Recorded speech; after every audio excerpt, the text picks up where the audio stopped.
कभी गए हो उस मिलिट्री स्कूल में? मैं खुद मिलिट्री स्कूल का पढ़ा हूँ। और आप परमवीर चक्र की बात कर रहे हो तो हम भी तमाम नाम गिना सकते हैं कि कितने परमवीर चक्र। उत्तर प्रदेश से जब से हारे हैं तब से कोई नमस्कार नहीं कर रहा है।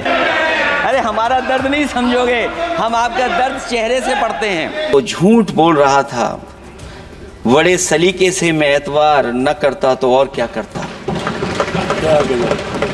हारे ही नहीं हैं आप, सीटें ही कम नहीं हुई हैं। देश के प्रधानमंत्री जी भी वोट से हारे हैं, वोट से हारे। माननीय सदस्य श्री अखिलेश यादव जी।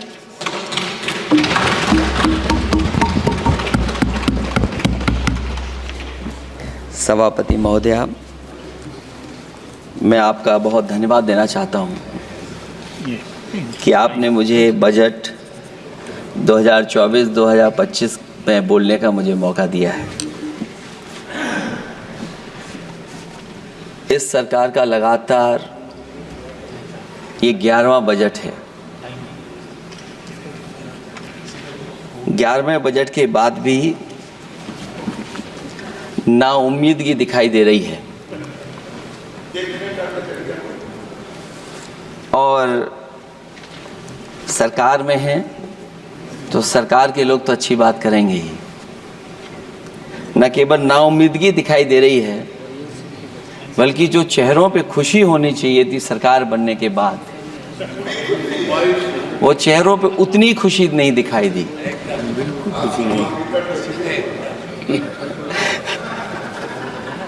ये 11वें बजट में बेरोजगारों के लिए, युवाओं के लिए, गांवों के लिए और उनकी तकलीफ परेशानी का जो मुद्दा है वो 9-2-11 दिखाई दे रहा है मुझे। महंगाई में घर चलाना, बच्चों को पढ़ाना और घर के बड़े बुजुर्गों की दवा इलाज से लेकर के महंगाई का जो सामना करना पड़ रहा है, ये बातें परिवार वाले बखूबी जानते हैं।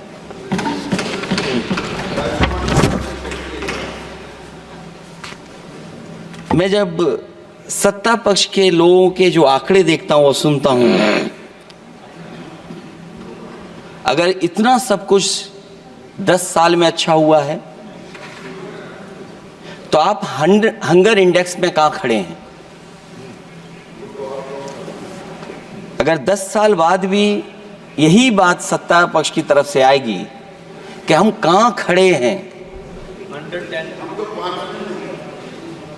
आपने बड़ा सपना दिखाया make in India. Uttar Pradesh जैसे बड़े स्टेट से सबसे ज्यादा लोकसभा के सांसद चुने जाते हैं। हमें कोई बहुत बड़ा प्रोजेक्ट नहीं मिला, कोई बड़ा प्रोजेक्ट नहीं मिला, प्रधानमंत्री जी मिले हमें। और अगर कोई सभापति महोदय कोई बड़ा प्रोजेक्ट मिला हो 10 साल में,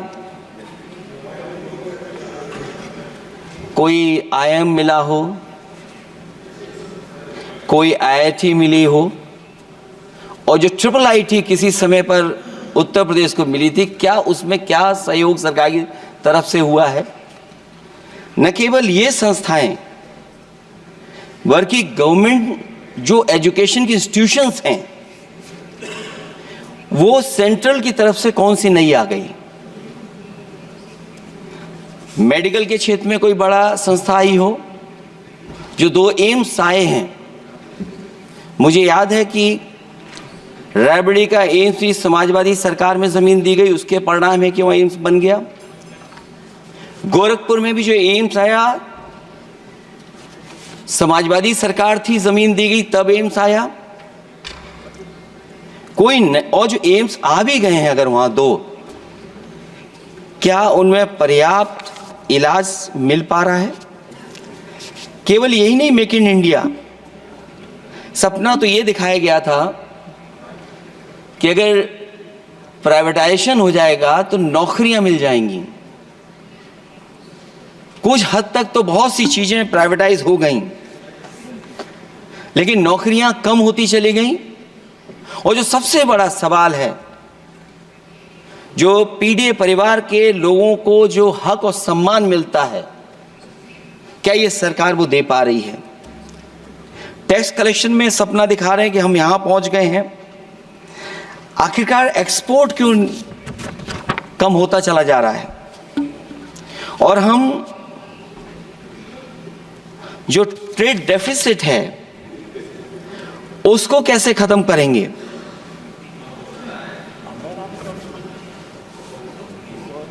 दस साल में अगर हम वहीं के वहीं खड़े हैं और कोई ऐसा कुछ न दिख रहा हो और परिणाम जो रिजल्ट आए हैं यूपी के, उसमें दिखाई दे रहा है कि आपने कितना काम किया है। सभापति महोदय, अगर ये सब कुछ अच्छा किया होता तो क्या परिणाम ऐसे आए होते? जहां हारे ही नहीं हैं आप, सीटें ही कम नहीं हुई हैं। देश के प्रधानमंत्री जी भी वोट से हारे हैं, वोट से हारे हैं। जो कभी 5 लाख तक जीतना था जिन्हें, या 10 का टारगेट बनाया था, कितने से जीते? तो कम से कम इन चीजों को तो देखें। मैं जब सुनता हूं सत्तापक्ष लोगों को तो मुझे वो लाइनें याद आ जाती कि वो झूठ बोल रहा था, बड़े सलीके से मैं एतवार न करता तो और क्या करता।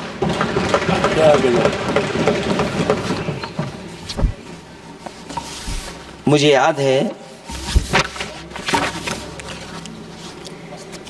कि देश के प्रधानमंत्री जी ने जनकपुर में एक झंडा दिखाया था और उस बस में 35 लोग बैठ करके अयोध्या आए थे।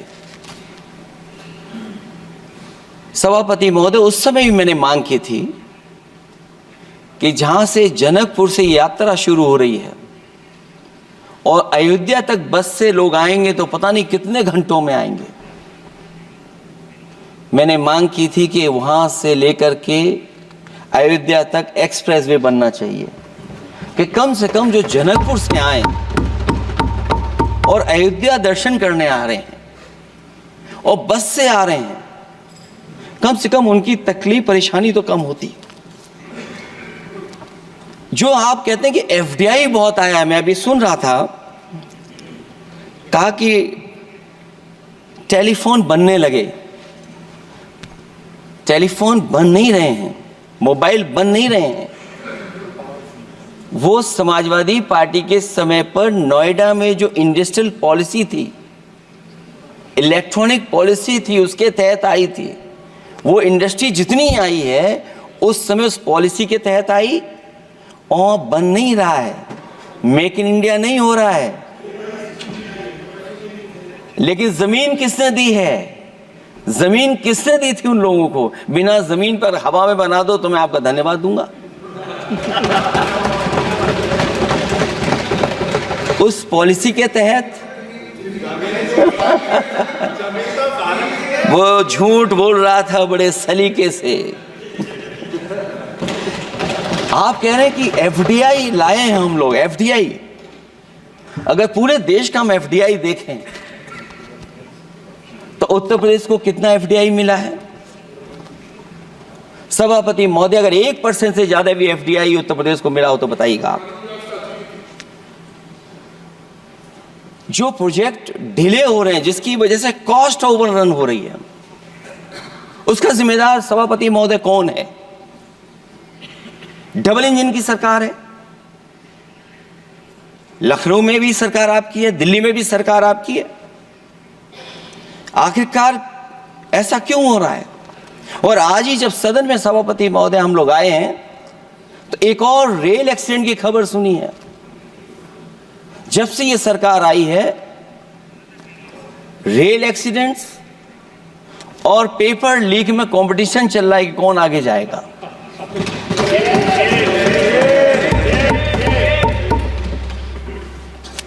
मैं तो अखबारों में पढ़ता था सभापति महोदय कि तोड़ फोड़ करके ये सरकार बनाते हैं। अभी एक सदस्य पिछली बार वो तोड़ फोड़ कर करके शायरी भी बनाने लगे हैं। जो प्रोजेक्ट और जिस प्रोजेक्ट के लिए प्रधानमंत्री जी एयरफोर्स का सबसे बड़ा हवाई जहाज हरकुलिस विमान लेकर के आए थे और वो सड़क पर उतरे थे, वो एक्सप्रेस वे पर उतरे थे। मैं समझता हूं सभापति महोदया, यहां जितने माननीय सदस्य हैं सब ने देखा होगा और सब ने निर्देश के अनुसार उस पर ट्वीट भी किया होगा। वो जो एक्सप्रेस वे अगर किसी ने बनाया था सभापति महोदय, जो डिजाइन टेक्नोलॉजी का पार्ट अलाइनमेंट, वो समाजवादियों की देन थी, वो आपकी देन नहीं थी। ये बात मैं इसलिए कह रहा हूं सभापति महोदया क्योंकि इस बजट में सरकार चलाने के लिए आपने पैकेज दिया है। हमें कोई नाराजगी नहीं है पैकेज देने की, आप पैकेज और दीजिए। लेकिन अगर आप बक्सर से भागलपुर एक्सप्रेस वे बना रहे हैं तो आप उत्तर प्रदेश की पूर्वांचल एक्सप्रेस वे को क्यों नहीं जोड़ रहे हैं? और मैं तो कहूंगा आपसे कि केवल अगर आप 25 किलोमीटर जोड़ देंगे, जहां पूर्वांचल एक्सप्रेस वे रुक गया था, केवल 25 किलोमीटर आप जोड़ देंगे तो दूसरे काम को अपना जो बनाते हैं, आप ये कह पाएंगे कि दिल्ली से लेकर के आपने भागलपुर तक एक्सप्रेस वे दिया है। हाँ जी, वो अभी से नहीं, बहुत पहले से बन रहा है। बहुत पहले से बन रहा है। मैं ये नहीं कहना चाहता कि क्या दिया आपने, मैं ये कहता हूं कि अगर आप बक्सर से भागलपुर एक्सप्रेस वे दे रहे हैं केवल बिहार के लोगों को खुश करने के लिए, मैं उससे सहमत हूं कि आप बिहार की तरक्की के लिए एक्सप्रेस वे दें, लेकिन जो पखनपुरा जो आखिरी गांव है जहां पर छूट गया है, वहां से आप क्यों नहीं जोड़ रहे हैं? और हमारे स्टेट के लिए आप कोई नया एक्सप्रेस वे क्यों नहीं दे रहे हैं? आप हमारे लिए क्यों नहीं दे रहे हैं एक नया एक्सप्रेस वे? आप दिल्ली के बजट से दे रहे हैं, आप यूपी अपने बजट से बना रहा है। आप बताइए कोई यूपी को आपने एक्सप्रेस वे दिया हो? कोई एक्सप्रेस वे नहीं दिया। और मैं तो कहूंगा और याद दिलाइएगा अपनी सरकार को, एक बुंदेलखंड एक्सप्रेस वे बना था, अभी बताएंगे आपको उसका भी। सभापति महोदय, एक बुंदेलखंड एक्सप्रेस वे दिया सरकार ने, उत्तर प्रदेश सरकार ने, वो दिल्ली के बजट का नहीं है। मैं मांग कर रहा हूं कि दिल्ली के बजट से कोई एक्सप्रेस वे मिलना चाहिए। जो बुंदेलखंड एक्सप्रेस वे दिया, प्रधानमंत्री जी उद्घाटन कर करके वापस लौटे। अब रिपेयर का पैसा कौन देगा? वो आज भी रिपेयर मांग रहा है। सभापति महोदय, कोई कल्पना कर सकता है कि नया एक्सप्रेस वे बना हो जिसका प्रधानमंत्री जी ने उद्घाटन किया हो, वो आज रिपेयर मांग रहा हो? और वो एक्सप्रेस वे 6 लेन नहीं है, वो 4 लेन है। मैं इसमें भी सुझाव देना चाहता हूं, ये जो बुंदेलखंड वाला एक्सप्रेस वे है, ये अभी 15,000 करोड़ से ज्यादा का बना है स्टेट गवर्नमेंट का। इसको मुनाफा नहीं हो रहा, टोल कलेक्शन नहीं है बहुत ज्यादा। इसको सतना से जोड़ दिया जाए और बुंदेलखंड जहां से शुरू हो रहा है हमारे डिस्ट्रिक्ट इटावा से, कम से कम उसको हरिद्वार तक ले जाना चाहिए। अगर हरिद्वार से लेकर के सतना लोग चले जाएंगे तो शायद बुंदेलखंड के लोगों को भी लाभ होगा। और सबसे बड़ी बात है सभापति महोदय, दिल्ली और लखनऊ मिलकर के उन एक्सप्रेस वे की सेफ्टी से और उसकी डिजाइन से खिलवाड़ कर रहे हैं। जो इंडियन रोड कांग्रेस कहती है, जो डॉक्यूमेंट कहता है, वो ये कहता है कि मीडियन सड़क का 12 मीटर से लेकर के 14 मीटर होना चाहिए। आप जाकर के देख के आइए, जो पूर्वांचल वाला बना है उसका मीडियन कितना है? क्या भविष्य में आपने चलने वालों की सेफ्टी के साथ खिलवाड़ की है कि नहीं की है? ये आपको विचार करना पड़ेगा। जिस समय लद्दाख और चीन को लेकर के सवाल उठा था सभापति महोदय, उस समय पॉलिटिकल पार्टी से सुझाव मांगे गए थे और सुझाव ये मांगे गए थे कि आप क्या सुझाव देना चाहते हैं। तो उस समय जो सुझाव समाजवादी पार्टी ने दिया था वो सुझाव ये था कि लिपू लेक से लेकर के आपके ग्वालियर तक 6 लेन हाईवे बनना चाहिए। कभी ज़रूरत पड़ने पर सीमाओं पर हमारी फौज का आना जाना जल्दी हो जाए। और मुझे याद है जो अखबारों में मैंने पढ़ा था, सरकार ने उसको स्वीकार कर लिया था कि 6 लेन हाईवे बनेगा वो। लेकिन जब टेंडर की बात आई तो सुनने में आया कि वो 4 लेन बनने जा रहा है। और अभी जब वो काम हो रहा है, जब काम मैंने दोबारा उसको देखा तो पता लगा कि डबल लेन पेव शोल्डर बन रहा है। सोचिए कहाँ 6 लेन बनाने की बात थी, आप डबल लेन पेव शोल्डर बना रहे हैं। और पता नहीं कौन उस हाईवे को डिजाइन किसने किया है डिजाइन, कि जितने भी कस्बे उसके आसपास पड़ रहे हैं, कस्बे वाले अब नाला कहां से बनाएं, घर ऊंचा करें कि सड़क को तोड़ें। बहुत सारे कस्बों को वो समस्या के संकट में डाल दिया है सरकार ने।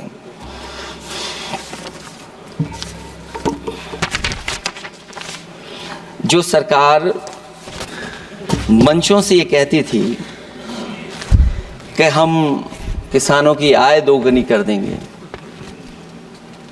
आज तो 11 साल हो गए सरकार को।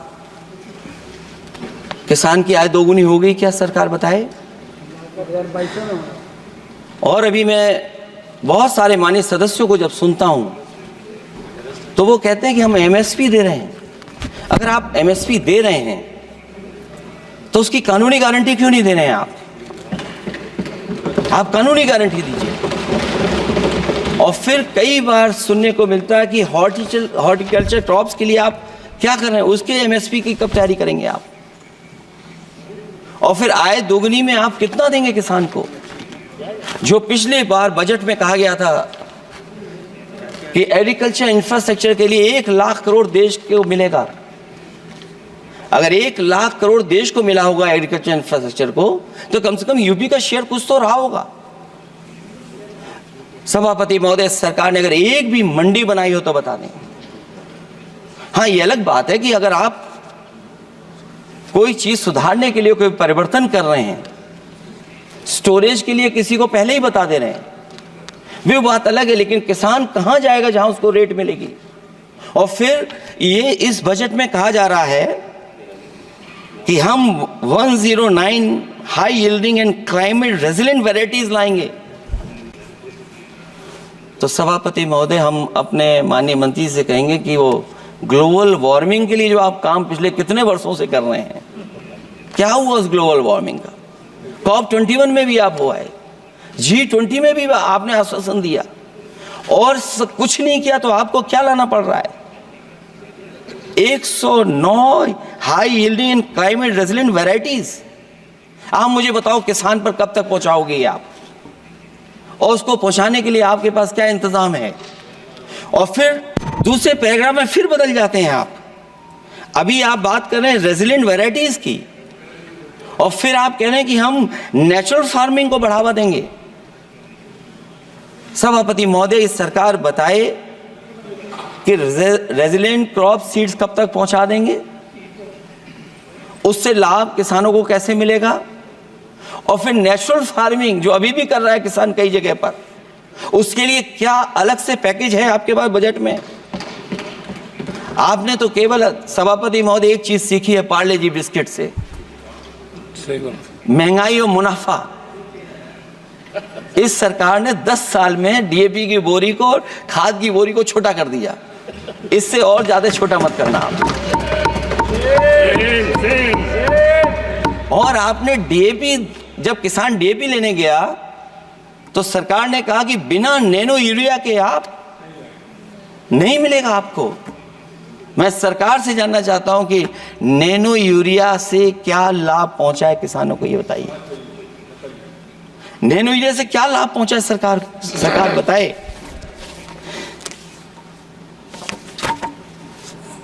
हमारे यहां बड़े बड़े आयोजन हुए सभापति महोदय, इन्वेस्टमेंट मीट के बड़े बड़े आयोजन हुए इन्वेस्टमेंट मीट के, और 5 लाख करोड़ के एमओयू साइन हो गए। 5 लाख करोड़ के। मैं ये सभापति महोदय, बजट हमारी क्या मदद कर रहा है उत्तर प्रदेश के उद्योग लाने के लिए? और ऐसे आयोजन हुए जिसमें देश के प्रधानमंत्री आए, देश के राष्ट्रपति आए और देश के जितने बड़े उद्योगपति सब आए थे। लेकिन आज यूपी को क्या मिला वहां पर? किसानों के लिए एग्रीकल्चर सेक्टर में बड़े बड़े एमओयू हुए, लेकिन आज जमीन पर कुछ नहीं दिखाई दे रहा है। मुझे याद है समाजवादी सरकार में, क्योंकि देश का सबसे ज्यादा उत्पादन दूध का अगर कहीं हो रहा है तो उत्तर प्रदेश में हो रहा है, और उस उत्पादन को बढ़ावा देने के लिए और इन्वेस्टमेंट लाने के लिए उस समय की सरकार ने फैसला लिया कि अगर बाहर से भी कोई डेयरी या डेयरी प्लांट लगाना चाहेगा तो उसमें सरकार सहयोग करेगी। और परिणाम यह हुआ कि गुजरात की 3 अमूल प्लांट लग गए यूपी में। तो मैंने उद्घाटन किए, एक डेयरी से हुआ तो देश के प्रधानमंत्री जी ने किया। लेकिन उसके बाद कोई नया प्लांट आया हो तो बता दें। जो अमूल से पुरानी संस्था है, क्या उसका सहयोग कुछ करेंगे आप लोग? क्या आप पराग का सहयोग करेंगे कुछ? न केवल दूध उत्पादन में उत्तर प्रदेश आगे है, बल्कि चीनी में और गन्ने की पैदावार में भी कभी आगे कभी पीछे होता है।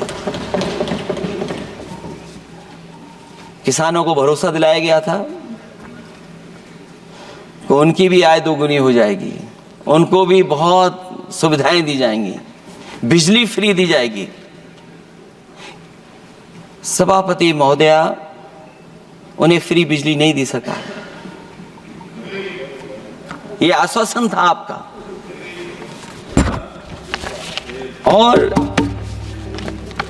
आज अगर उत्तर प्रदेश पिछड़ इसलिए रहा है क्योंकि सबसे महंगी बिजली अगर कहीं कोई पा रहा है तो उत्तर प्रदेश पा रहा है। और मुझे याद है, क्योंकि बात ये मुझे इसलिए कहना चाहिए, बीजेपी के एक विधायक जो सबसे बुजुर्ग थे, वो देश के प्रधानमंत्री जी के क्षेत्र में बिजली 24 घंटे आए, उसके लिए वो धरने पे बैठ गए थे। वहां के अधिकारियों ने कहा कि बुजुर्ग हैं, इनका स्वास्थ्य बेहतर नहीं है, इनका धरना आप उठवा दीजिए।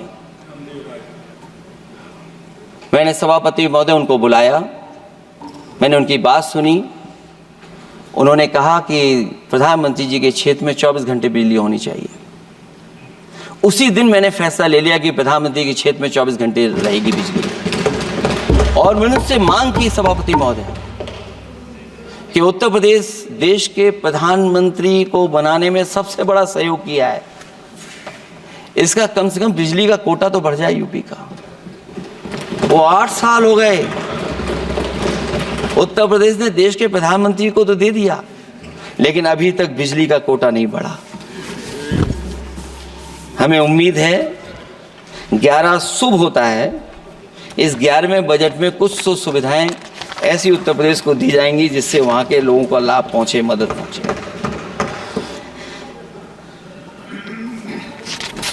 जहां किसान आत्महत्या कर रहा है, और पिछले 10 साल में सरकार जानती होगी कि कितने किसानों ने आत्महत्या की है, लाखों लाख किसान आत्महत्या कर चुके हैं। जहां किसान तकलीफ और परेशानी में है, वहीं सबसे ज्यादा अगर संकट किसी चीज पर आया तो वो नौकरी पर आया है, रोजगार पे आया है। जब सरकार का बजट मैं पढ़ता हूं तो जो स्कीम्स लाई जा रही हैं उसमें, क्या ये स्कीम नौजवान को पक्की नौकरी दिलाएगी? क्या इन स्कीम से 5,000 रुपए देकर के आप नौजवान का भविष्य बनाना चाहते हैं? आप क्या दे रहे हैं आप? और मुझे तो ये लगता है कि जो वर्क फोर्स आप बना रहे हैं ट्रेनिंग देकर के सरकार के पैसे से, अंतोगत्वा इनको भी एक्सप्लॉइट वही लोग करेंगे, उद्योगपति। आखिरकार जब इतनी टेक्निकल, इतनी ट्रेंड फोर्स होगी तो आप ये मुझे बताइए कि उसके भविष्य क्या होगा। अगर इतने बड़े पैमाने पे आप ट्रेनिंग करा रहे हो, सरकार का बजट उसमें खर्च हो रहा है, तो सभापति महोदय उनका भविष्य क्या होगा 5 साल के बाद। और जो अग्निवीर वाली नौकरी है सभापति महोदया, कोई भी नौजवान जो फौज के लिए तैयारी करता है वो कभी स्वीकार नहीं कर सकता। जब पहली बार ये स्कीम आई थी अग्निवीर, उस समय बड़े बड़े उद्योगपतियों से ट्वीट कराया गया था कि अग्निवीर से अच्छी कोई योजना नहीं है, इनको हम नौकरी दे देंगे, हम अपने यहां रख लेंगे। और शायद सरकार में बैठे लोगों को यह बात याद होगी, क्योंकि सरकार खुद स्वीकार करती है स्कीम ठीक नहीं है, तभी वो अपनी अपनी सरकारों से कह रहे हैं कि अग्निवीर वाले जो लौट करके आएंगे उन्हें कोटा दीजिए, आप नौकरी दीजिए।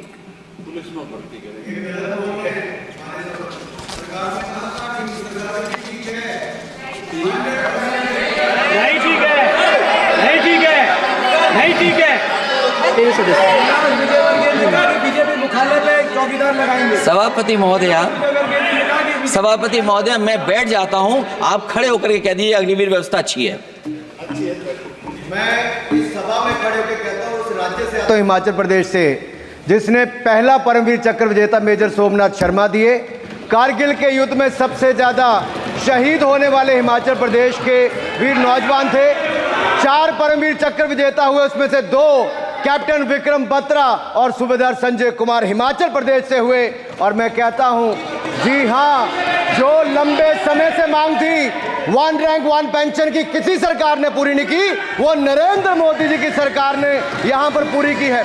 और मैं एक बात और कहता हूं, अखिलेश यादव जी सुन ले, अग्निवीर में 100% एम्प्लॉयमेंट की गारंटी है और रहेगी। माननीय सदा साहब अपनी बात सभापति महोदया, जो मैंने बहुत छोटा सवाल पूछा था, मैं दूसरी बात कहता हूं, अगर ये जो बात आप कह रहे हो, तो आपको जरूरत क्यों पड़ रही कि आपको उत्तर प्रदेश में और प्रदेशों में कोटा देना पड़ रहा है 10%? सभापति महोदय, बैठिए। सभापति महोदय, जहां तक परमवीर, रुक जाइए,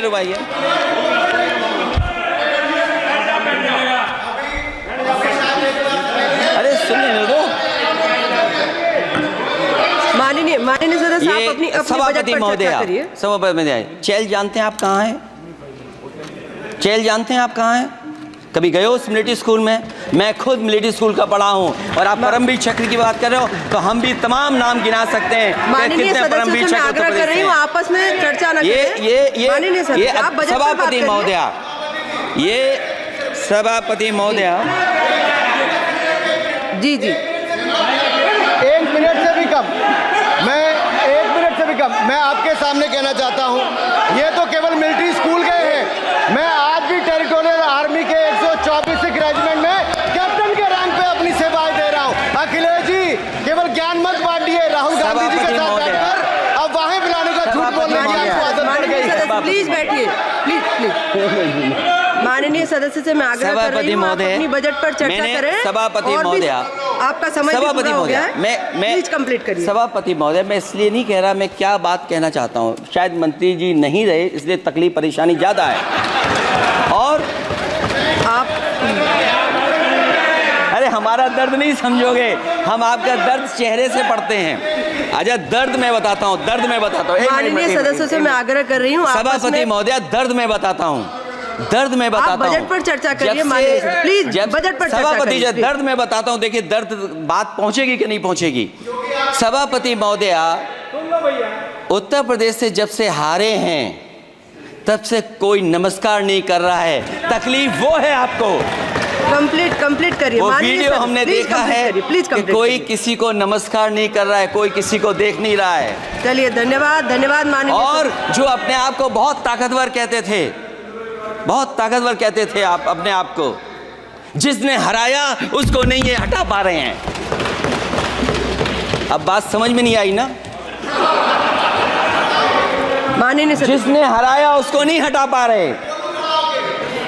और अगर सभापति महोदय अग्निवीर व्यवस्था समाजवादी लोग स्वीकार ही नहीं कर सकते। आप बजट पर पूरा अपनी बात सभापति रखिए। महोदय अग्निवीर स्वीकार नहीं कर सकते। आप अपनी जब भी चर्चा हम रखिए, सत्ता में आएंगे, साल 2 साल, ये चलने वाली सरकार नहीं है, गिरने वाली सरकार है, याद रखना। माननीय सदस्य, और देखिए, आप क्यों नहीं समझ रहे हो? साइकिल हमारा चुनाव चिन्ह है, साइकिल ही आपको सरकार चलवा रही है। जिस दिन साइकिल हट गई, आप कहाँ बैठे मिलोगे? और दूसरे हमारे साथी हैं जो हमें लेकर के यहाँ लाए थे। माननीय सदस्य से मैं आग्रह कर रही हूँ, कंप्लीट करिए। सभापति महोदय, मैं 2-3 बातें कहता हूँ यूपी को लेकर के, मैं मांग करता हूँ। कंप्लीट करिए आप। सभापति महोदय, चंबल एक्सप्रेस वे बनना चाहिए, क्योंकि देश का सबसे बड़ा एक्सप्रेस वे जो 1 लाख करोड़ का बना है, वो दिल्ली मुंबई से है। और यूपी को क्यों नहीं जोड़ रहे हैं आप? गंगा को लेकर के सब चिंतित हैं। गंगा की सफाई अभी नहीं हुई है। जो बजट गया पता नहीं कहाँ चला गया, किसी को नहीं पता। जैसे पानी बहा वैसे ही बजट भी चला गया। दूसरा, क्योंकि मंत्री जी बैठे हैं, वो जानते होंगे मंत्री जी कि देश की सबसे अच्छी लाइन सफारी बनी है इटावा में, और उस लाइन सफारी को बनाने में हम लोगों को बहुत समय लगा, क्योंकि एक लाइन सफारी, एनिमल सफारी अगर बननी हो, उसको बनाने में बहुत टाइम लगता है, बहुत जगह से परमिशंस लेनी पड़ती हैं। हम लोगों को परमिशंस नहीं मिली, और क्योंकि वो प्रोजेक्ट अच्छा है, एशियाटिक लाइन्स की ब्रीडिंग शुरू हो गई वहाँ पर। ये सरकार इसलिए नहीं शुरू करना चाहती है क्योंकि वो समाजवादियों ने बनाई है। पहली बार देश में एशियाटिक लाइन्स पैदा हो रहे हैं। नहीं, वहाँ पर इटावा में पहली बार हो रहे हैं, और वो इसलिए नहीं शुरू कर रहे हैं। और वो शेर मैं बता दूं आपको, शेर आया था कि कोई और आया था, वो कहानी मैं नहीं पढ़ूंगा यहाँ पर। फिर मैं बोल दूंगा तो फिर कहोगे कि क्या बोल दिया मैंने, इसलिए मत बुलवाइए तो ही अच्छा है। कि कुछ तो धन्यवाद माननीय सदस्य, धन्यवाद। कुछ मत बुलवाइए मुझसे। सभापति महोदय, मैं ये कहना चाहता हूँ कि लाइन सफारी, एनिमल सफारी उस क्षेत्र की, यूपी की प्राइड है। वो कि पहली बार ब्रीडिंग सेंटर एशियाटिक वहाँ पर बन गया है। दिल्ली की सरकार और यूपी की सरकार मिलकर के उसको शुरू नहीं होने दे रही है। मुझे उम्मीद है कि उसको शुरू करवा देंगे आप। और आखिरी में मैं कहता हूँ, चलते चलते आप 2 लाइनें कहता हूँ। बुनियाद को नकार कर जो इमारतें उठाएंगे, हम भी देखते हैं वो किस मंजिल तक जाएंगे। धन्यवाद। बहुत बहुत